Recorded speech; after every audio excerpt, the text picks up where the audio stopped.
Supposed to go to Delhi, so I'm going to Delhi, and I will go to Delhi and have a dialogue with the officials who have called me. So, are you also going to continue this hunger strike till you get some concession? My people will be here, but I've asked the crowd to go back because I don't want them to be waiting here.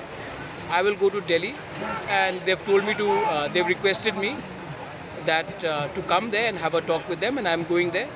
So unconditionally, I'll tell them to go back home. But my workers and the stage and my party people will all be here. That is there.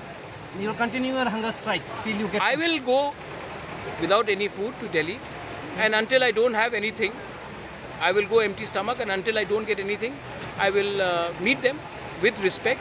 I have a respect for the institutions, but our issues have to be addressed, and until our issues are not addressed, I cannot be celebrating too early.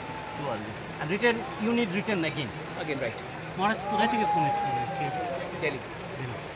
Maharaj, has the call come from officials of the MHA or any person that can mention? Yeah, I've got a call officially from, I was talking when I got the call, so I've been officially requested. I don't think it is proper for me, but it has come from official sources.